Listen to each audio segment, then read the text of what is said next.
ఈ ఉదయకాల సమయంలో ప్రభైన యేసుక్రీస్తు నామమున మీకు వందనములు శుభములు తెలియపరుస్తా ఉన్నా. ఈ ఉదయకాల సమయంలో మరి ప్రభైన యేసుక్రీస్తు వారు ఈ లోకానికి వచ్చినటువంటి ఉద్దేశాన్ని దేవుడు బయలుపరుస్తా ఉన్నాడు. ప్రభైన యేసుక్రీస్తు వారు ఈ లోకములో ఎందుకు జన్మించాడు, ఎందుకు ఆయన తాను ఈ లోకానికి కుమారునిగా ప్రత్యక్షపరుచుకున్నాడు అన్నటువంటి విషయాన్ని దేవుడు మనకు బయలుపరుస్తా ఉన్నాడు. మొదటి యోహాను పత్రిక 4వ అధ్యాయము 7వ వచనం నుండి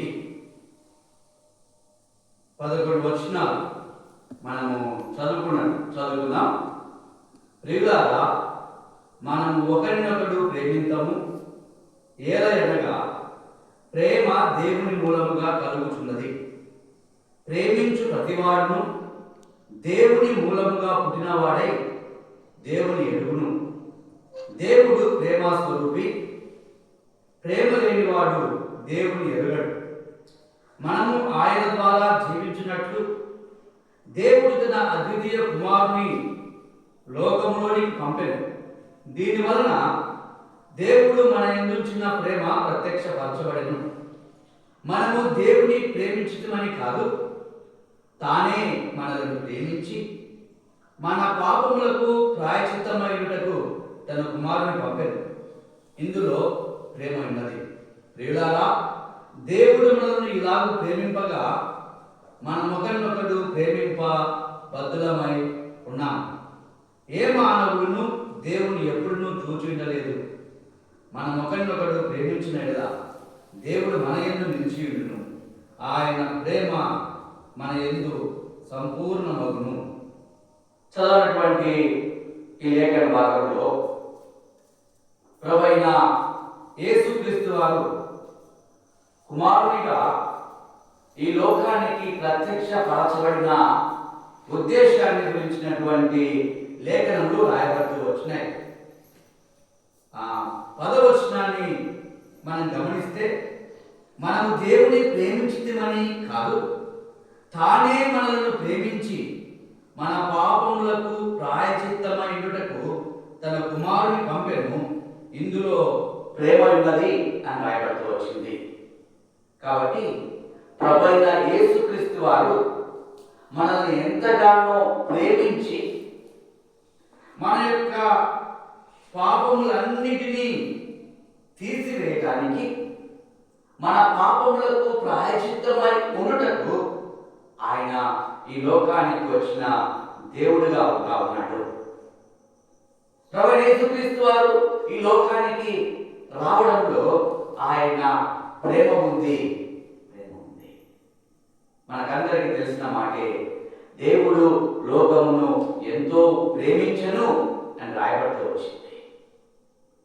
పాపభూయిష్టమైన లోకాన్ని, దుష్టుని ఒడిలో ఉన్నటువంటి లోకాన్ని దేవుడు ప్రేమించి ఆ దుష్టుని ఒడిలో ఉన్నటువంటి ఆ ప్రజలందరినీ కూడా విడిపించడానికి, వారి పాపముల నుంచి విడిపించడానికి, వారి పాపములకు ప్రాయశ్చిత్తమయ్యుటకు ప్రభువైన యేసుక్రీస్తు వారు ఈ లోకంలో ఆయన జన్మిస్తూ వచ్చినాడు. ఆయన ప్రేమ స్వరూపి అని రాయబడుతూ వచ్చింది. కాబట్టి ప్రేమగల దేవుడు, ప్రేమ స్వరూపి అయినటువంటి దేవుడు మనలను ప్రేమించి మన కొరకు ఆయన ఈ లోకంలో 2020 సంవత్సరాల క్రితం మానవుడిగా, శరీరధారిగా ఆయన జన్మిస్తూ వచ్చినాడు. ఈ లోకానుసారంగా మనం ఆలోచన చేస్తే, మనము ఎవరి ద్వారానైనా ప్రేమింపబడాలి అంటే వారు మనలో కొన్ని లక్షణాలను చూసి వారు ప్రేమించేవారుగా ఉన్నారు. కొంతమంది అందాన్ని చూసి ప్రేమించేవారు, కొంతమంది ధనాన్ని చూసి ప్రేమించేవారు, కొంతమంది అధికారాన్ని చూసి ప్రేమించేవారు, లేదా వారి ద్వారా మనకేదైనా మేలు జరుగుతుంది అని వారి హృదయంలో ఆలోచన కలిగితే వారు ప్రేమించేవారుగా ఉంటా ఉన్నారు. ఇది మానవుని యొక్క ప్రేమ. అయితే దేవుని ప్రేమ అది మానవుని ప్రేమకు భిన్నమైనది కదా. మనం ఇక్కడనే చదువుతూ వచ్చినాం కదా. మొదటి యోహాను పత్రిక 4వ అధ్యాయము 10వ వచనంలో మనము దేవుని ప్రేమించుమని కాదు, మనమేదో దేవుని ప్రేమిస్తున్నామని ఆయన మనల్ని ప్రేమించలేదు, లేదా మనమేదో మంచివారమని ఆయన మనల్ని ప్రేమించలేదు. కానీ మన గురించి రాయబడినటువంటి మాట, మనము దేవునికి శత్రువులమై ఉండగా అని రాయబడతా వచ్చింది. కాబట్టి శత్రువును ప్రేమించాలి అంటే మనం ప్రేమించలేమండి. మనకి ఎవరైనా శత్రువులు ఉన్నారు అంటే మన ఆలోచన అంతా ఎలా ఉంటుందంటే వారు ఎప్పుడు నాశనం అయిపోతారు, వారు ఎప్పుడు లయమైపోతారు, వారు ఎప్పుడు నష్టపోతారు అని ఆలోచించే మానవులుగా ఉన్నారు. అయితే దేవుని యొక్క ప్రేమ ఏంటి అంటే ఎవరు నశించుట ఆయన యొక్క చిత్తము కాదు, ఎవరు నశించుట ఆయన యొక్క ఉద్దేశము కాదు.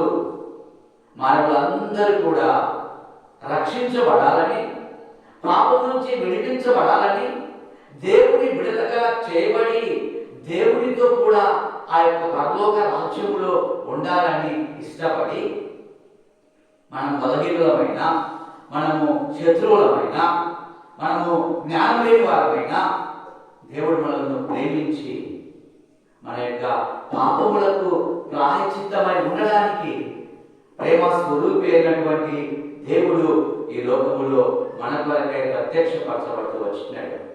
అందుకే పాట పాడుతూ ఉంటారు, ప్రేమానమ్మగము గల పరలోక తండ్రి తన కుమారుని పంపేను, రక్తము చిందించి మా పాపము గడుగా సిలువపై అర్పించేను, సిలువపై అర్పించేను.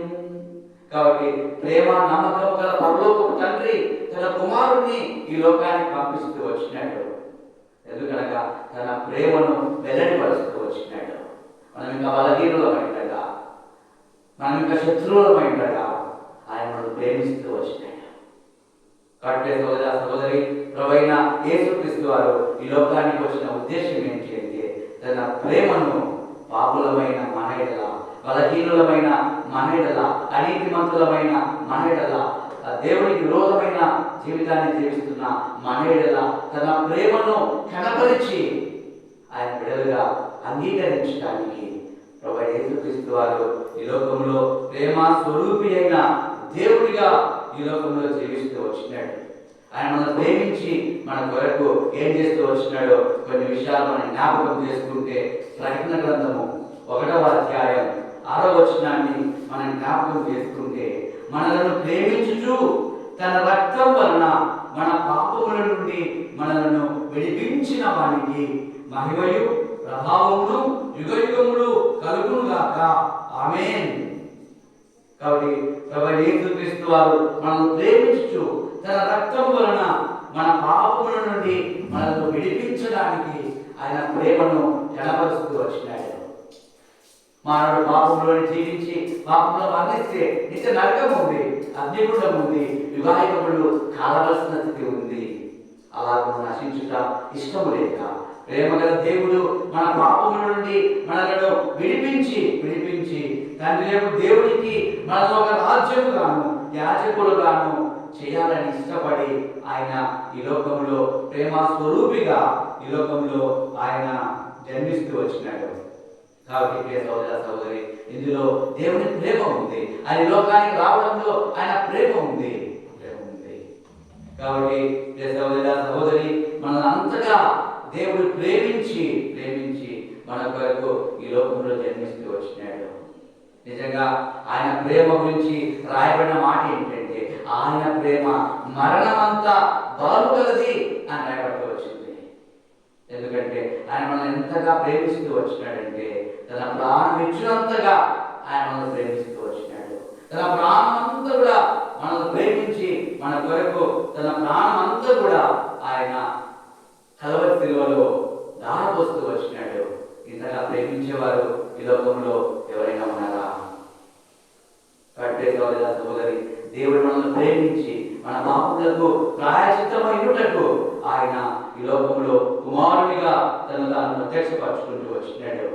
ఎఫెసీయులకు రాసిన పత్రిక 5వ అధ్యాయం 2వ వచనాన్ని మనము జ్ఞాపకం చేసుకున్నట్లయితే, క్రీస్తు మిమ్మును ప్రేమించి పరిమళ వాసనగా ఉండుటకు మన కొరకు తను తాను దేవునికి అర్పణముగాను బలిగాను అప్పగించుకొనెను. కాబట్టి ప్రభువైన యేసుక్రీస్తు వారు మనల్ని ప్రేమిస్తూ వచ్చినాడు. ప్రేమించి పరిమళ వాసనగా ఉండుటకు మన కొరకు తను తాను దేవునికి అర్పణముగాను బలిగాను అప్పగించుకోవడానికి కుమారుడుగా ఆయన లోకంలో జన్మిస్తూ వచ్చినాడు. ఒకటి మన జీవితం కంపు కొట్టినటువంటి జీవితం, వారి కంఠము తెరిచిన సమాధి అని రాయబడుతూ వచ్చింది. దుర్గంధముతో నిండినటువంటి మన యొక్క పాప జీవితాలను, రోగపట్టే కంపు కొట్టే ఆ జీవితాలను పరిమళ వాసనగా మార్చడం కొరకై ప్రభువైన యేసుక్రీస్తు వారు ఈ లోకంలో కుమారునిగా తను తాను ప్రత్యక్షపరుచుకుంటూ వచ్చినాడు. కాబట్టి సహోదరి, ఇందులో దేవుని యొక్క ప్రేమ ఉంది. కాబట్టి ప్రేమగల దేవుడు మనల్ని ప్రేమించి మనలను సువాసనగా చేయటం కొరకై ఆయన ఈ లోకంలో కుమారునిగా ఆయన జన్మిస్తూ వచ్చినాడు. నిజంగా మానవునిలా ఇంత ప్రేమ కనపరిచిన వారు ఎవరైనా ఉన్నారా అంటే కేవలము ప్రభువైన యేసుక్రీస్తు వారు మాత్రమే మనలను ప్రేమిస్తూ వచ్చిన దేవుడిగా ఉన్నాడు. కాబట్టి సహోదరి, ఉదయకాల సమయంలో దేవుని ప్రేమని బలవంతం చేస్తా ఉంది. నేను ఆయన ఏం ఆశించడం లే, నా ప్రియ కుమారుడా, నా ప్రియ కుమార్తె, నీ హృదయం నాకి, నీ హృదయంలో నేను నివసిస్తాను, పాడైపోయిన నీ జీవితాన్ని నేను బాగు చేస్తాను అని ప్రేమగల దేవుడు ప్రేమతో ఆయన నిన్ను ఆహ్వానిస్తా ఉన్నాడు. ఉదయకాల సమయంలో తన ప్రేమను రుచించాలని, తన ప్రేమలోనికి నువ్వు నడిపించబడాలని ఇష్టపడి నీ యొక్క ఆ పాత రోత జీవితం నుంచి నీకు విడుదల కలగజేయాలని దేవుడు ఇష్టపడేవాడుగా ఉన్నాడు. ఈ లోకంలో ఇంతవరకు ఎవరు కూడా అంతవరకు ప్రేమించే వాళ్ళు ఎవరు లేరు. ఈ లోకంలో ఉన్న ప్రేమలన్నిటికీ అవధులు ఉన్నాయి. అయితే దేవుని ప్రేమకు అవధులు లేవు. యోహాను సువార్త 13వ అధ్యాయము మొదటి వచనాన్ని మనం గమనిస్తే, తాను ఈ లోకము నుండి తండ్రి యొద్దకు వెళ్ళవలసిన గడియ వచ్చేదని యేసు పస్కా పండుగకు ముందే ఎరిగిన వాడే లోకములో ఉన్న తన వారిని ప్రేమించి వారిని అంతవరకు ప్రేమించెను అని రాయబడతా వచ్చింది. కాబట్టి ప్రభువైన యేసుక్రీస్తు వారి ప్రేమ ఎంతవరకు అంటే ఇది అంతవరకు ఉండేది. సహోదరి, అంతం వరకు నిన్ను ప్రేమించే దేవుడు. అంత మాత్రమే కాదు, కానీ ఆయన ప్రేమ ఎలాంటిది అని మనం గమనిస్తే ఇర్మియా గ్రంథము 31వ అధ్యాయము 3వ వచనాన్ని మనం గమనిస్తే, చాలా కాలం కిందట యెహోవా నాకు ప్రత్యక్షమై ఇట్లా నేను శాశ్వతమైన ప్రేమతో నేను నిన్ను ప్రేమించుచున్నాను కనుక విడువక నీ ఎడల కృప చూపుచున్నాను అని రాయబడవచ్చు. ఆయన ప్రేమ కొంతకాలం నుండి కొంతకాలం మారిపోయే ప్రేమ కాదు, అవసరాన్ని బట్టి ప్రేమించే ప్రేమ కాదు. ఆయన ప్రేమ శాశ్వతమైన ప్రేమ. ఆయన ప్రేమ అంతం వరకు ఉండేటటువంటి ప్రేమ. ఆయన ప్రేమ అగాపే ప్రేమ. ఏమి నీ నుండి ఆశించి ఆయన ప్రేమించరా, నిస్వార్థమైనటువంటి ప్రేమ. యేసుక్రీస్తు వారు ఈ లోకంలో జీవిస్తూ వచ్చినప్పుడు అనేకులకు తన ప్రేమను పంచుతూ వచ్చినాడు.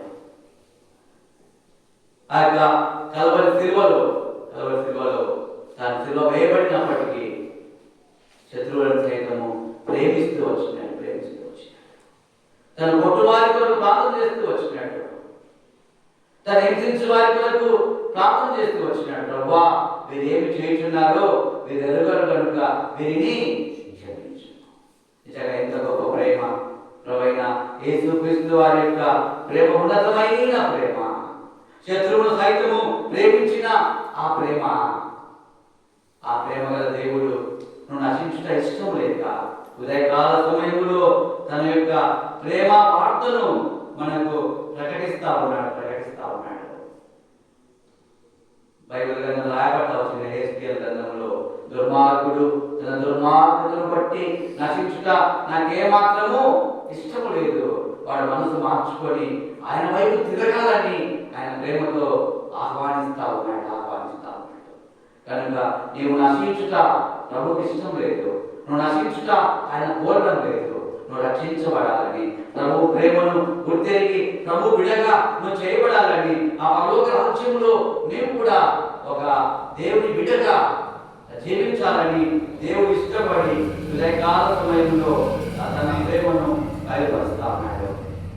ప్రేమను రుచించినావా? ఈ ప్రేమను నువ్వు ఎరిగినావా? ఒకవేళ దేవుని బిడగా నువ్వు చేయబడి దేవుని ప్రేమను ఎరిగిన వాడు అయితే మరి దేవుని ప్రేమను లోకములో మనము చాటేటటువంటి వారముగా ఈ లోకంలో మనం జీవించాలని దేవుడు జ్ఞాపకం చేస్తా ఉన్నాడు. మనం చదివిన భాగంలోని మొదటి యోహాను పత్రిక 4వ అధ్యాయం 7వ వచనంలో మనం చదువుతూ వచ్చినాం. ప్రియులారా, మనం ఒకరినొకడు ప్రేమించము, ఏలయనగా ప్రేమ దేవుని మూలముగా కలుగుచున్నది. ప్రేమించు ప్రతివాడును దేవుని మూలముగా పుట్టినవాడై దేవుని ఎడుగును అనుభవపడతా వచ్చింది.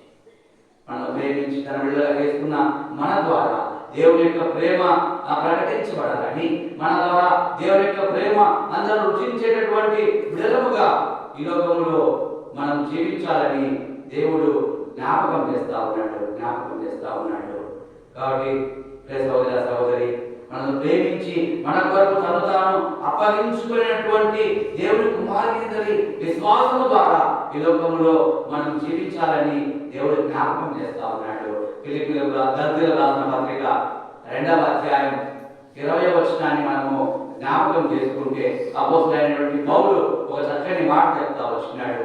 నేను క్రీస్తుతో కూడా సిలువ వేయబడి ఉన్నాను, ఇకను జీవించువాడను నేను కాను, నేనిప్పుడు శరీరమందు జీవించుచున్న జీవితము నన్ను ప్రేమించి నా కొరకు తను తాను అప్పగించుబడిన దేవుని కుమారుని యందలి విశ్వాసం వలన జీవించుచున్నాను అంటూ వచ్చినాడు.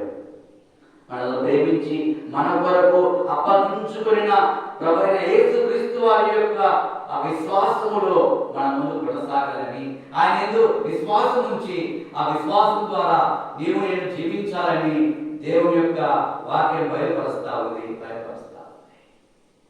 సహోదర సహోదరి, దేవుని ప్రేమించి దేవుని బిడ్డగా ఈ లోకములో మనము జీవించాలని దేవుడు జ్ఞాపకం చేస్తా వచ్చినాడు. నిజంగా మరి మనము యోహాను సువార్త 15వ అధ్యాయం 9వ వచనంలో చూస్తే, తండ్రి నన్ను ఎలాగూ ప్రేమించెనో నేను మిమ్మల్ని అలాగూ ప్రేమించితిని, నా ప్రేమ యందు నిలిచియుండుడి అని రాయబడి వచ్చింది. తండ్రి తన కుమారుని ఎలా ప్రేమిస్తూ వచ్చినాడో ఆయన మనల్ని అంతగా ప్రేమిస్తూ వచ్చినాడు. కాబట్టి ఆయన ద్వారా ప్రేమింపబడినటువంటి మనము ఆ ప్రేమలో నిలిచి ఉండాలని దేవుడు జ్ఞాపకం చేస్తా ఉన్నాడు. కాబట్టి ఆయన ఇలాగా లోకానికి తన ప్రేమను చూపుతూ వచ్చినాడు. దేవుని విడుదలుగా ఆయన ప్రేమను ఎరిగినటువంటి వారముగా ఈ లోకంలో మనం కూడా ప్రేమ కలిగి నడుచుకోవాలని దేవుడు జ్ఞాపకం చేస్తా ఉన్నాడు. లూకా సువార్త 6వ అధ్యాయం 35వ వచనాన్ని మనం జ్ఞాపకం చేసుకుంటే, మీరైతే ఎట్టి వారిని పూడ్చేయను, నిరాశ చేసి కొనక మీ శత్రువులను ప్రేమించుడి, మేలు చేయుడి, అప్పు ఇయుడి, అప్పుడు మీ బలము గొప్పదయుడును, మీ సర్వోన్నతుని కుమారులయుదురు. ఆయన కృతజ్ఞత లేని వారి ఎడలను దుష్టుల ఎడలను ఉపకారి అయి ఉన్నాడు. ఇది దేవుని ప్రేమ. కాబట్టి సోదర సోదరి, దేవుని ద్వారా ప్రేమించబడి ఆయన ప్రేమలోనికి విశ్వాసంలోనికి నడిపించబడినటువంటి మనము ఎలా జీవించాలో ఉదయకాల సమయంలో దేవుడు మనకు జ్ఞాపకం చేస్తా ఉన్నాడు. 6వ అధ్యాయం 27వ వచనం లూకా సువార్తలో మనం గమనించినట్లయితే, వినుచున్న మీతో నేను చెప్పునదేమనగా మీ శత్రువులను ప్రేమించుడి, మిమ్మల్ని ద్వేషించు వారికి మేలు చేయుడి. మేలు చేసేవాడే, ప్రేమించేవాడే దేవుని సంబంధి. ప్రేమ లేనివాడు ఆయన వాడు కాదు అని రాయబడుతూ వచ్చింది. కాబట్టి దేవుడు ఎలా మనల్ని ప్రేమించి మన కొరకు తనను అప్పగించుకుంటూ వచ్చినాడు, శత్రువులమైన మనల్ని ఎలా ప్రేమిస్తూ వచ్చినాడు, కాబట్టి మన జీవితాలను మార్చి పరిమళ వాసనగా ఎలాగైతే చేస్తూ వచ్చినాడు, అలాంటి దేవుని బిడలముగా దేవుని ప్రేమను మనము ప్రచురం చేయాలని, దేవుని ప్రేమను అందరికీ పంచాలని ఈ ఉదయకాల సమయంలో దేవుడు జ్ఞాపకం చేస్తా ఉన్నాడు. కాబట్టి సహోదరి, ఉదయకాల సమయంలో దేవుని ప్రేమను గుర్తెరిగినావా?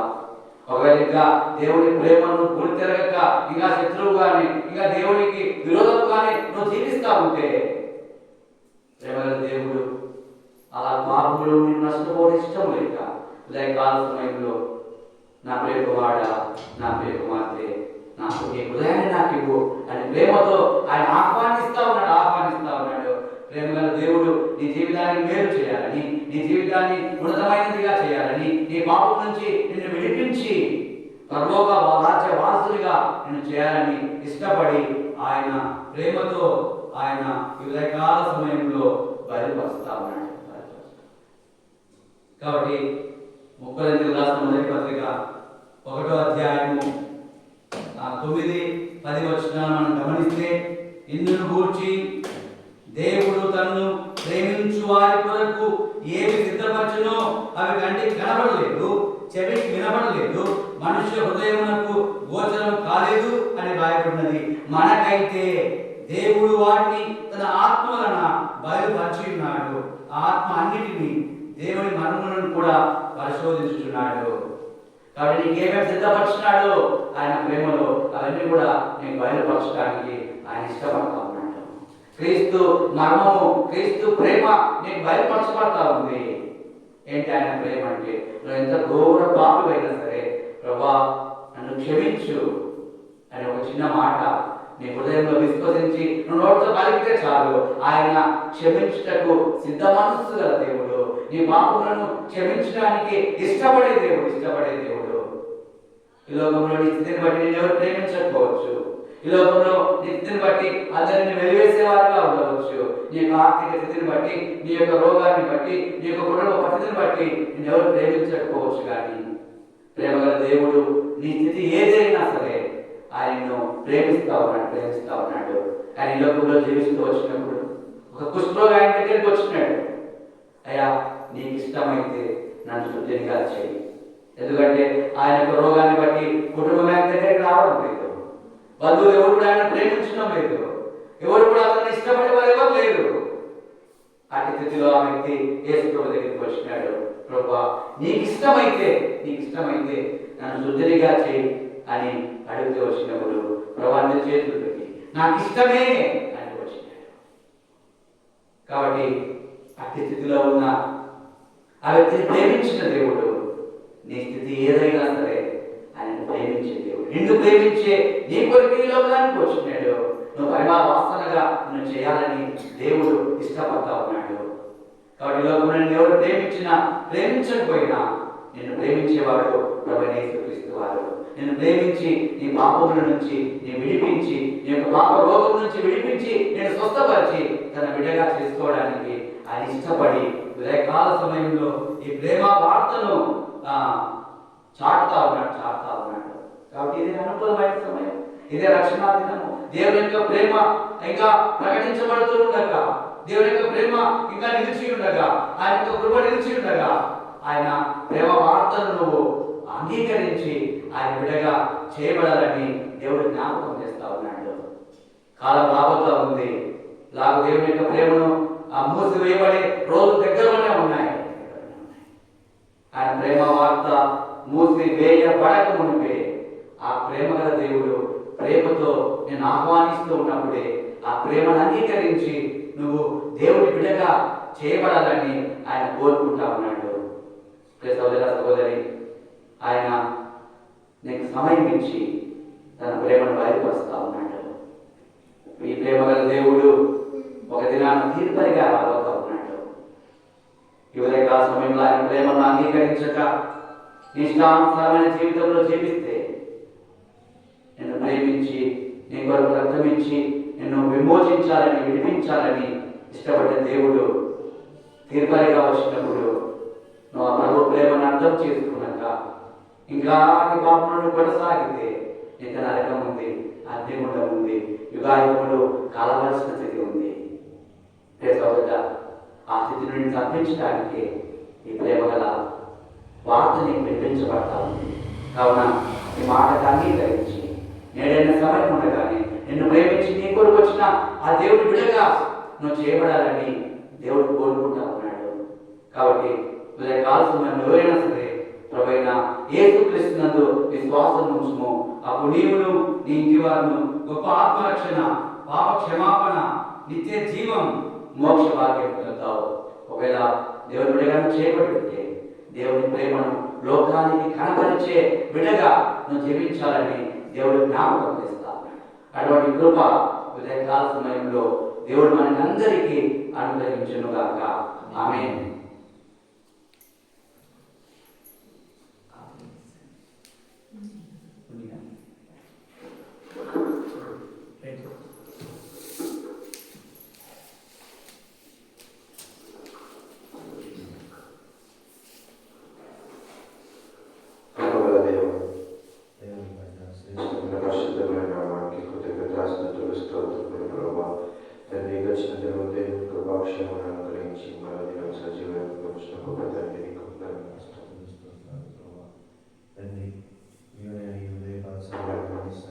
చేరి మేము ఒక చిన్న మొదలు ప్రార్థించినట్టు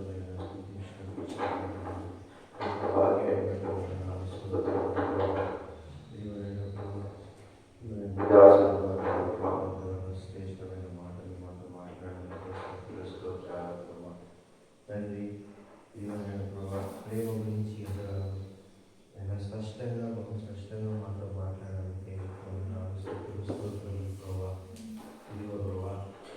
మీరు మా కొరకు ఈ లోకంలోకి వచ్చి నేను రక్షణ మాట్లాడి నేను ఎంతో మమ్మల్ని ఎంతగానో ఎన్నో మేము అతిక్రమములు పాపములు దోషులు చేసినాను. మా ప్రేమతో నేను వాళ్ళని తిరిగి చేసుకున్నందుకు స్తోత్రాలు ప్రభావ. మీ ప్రేమను కనిపెట్టలేక అపవాది క్రియలకు మేము చోటించి నైనా లోకాశలకు పాల్పడి ఉన్నాం ప్రభావ. నైనా దయతో క్షమించమని ప్రార్థిస్తున్నాం. ఈ లోకాశలు శాశ్వతం కాదు, మీ ప్రేమనే బహు శాశ్వతమైనదని నేను మీరు వాక్యం ద్వారా స్పష్టంగా మాకు వివరించినందుకు స్తోత్రాలు. తండ్రి, మీ దాసుని జ్ఞాపకం చేసుకుని మీ దాసుని జీవించి ఆశీర్వించండి. వారికి సేవా పరిచయంలో ఆశీర్వదించమని ప్రార్థిస్తున్నాం ప్రభావ. వారి కుటుంబానికి క్షేమం దయచేయమని ప్రార్థిస్తున్నాం. వారికి రక్త సంబంధించిన అందరినీ పేరు పేరు మీ సన్నిధిలో జ్ఞాపకం చేసుకుని ప్రభావ. వారికి ఇచ్చిన గర్భఫలం బట్టి వందనాలు స్తోత్రాలు ప్రభావ.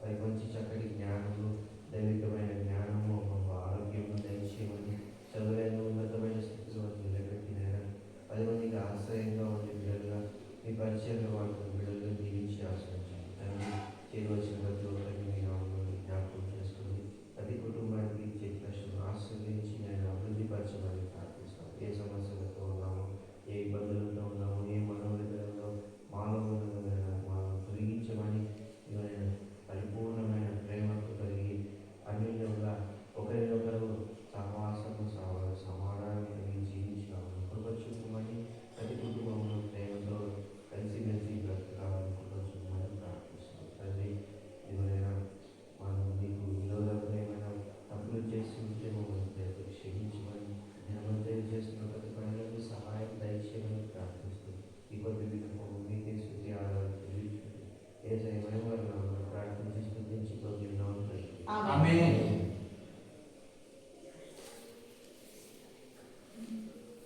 మన తండ్రి అయిన దేవుని ప్రేమ, ఆయన కుమారుని యేసుక్రీస్తు కృప, పరిశుద్ధాత్మ మన సకల పరిశుద్ధులకు, ఆయన నమ్మిన బిడ్డలకు ఇప్పుడు ఎల్లప్పుడూ సదాకాలము తోడై నడిపించును గాక. ఆమేన్.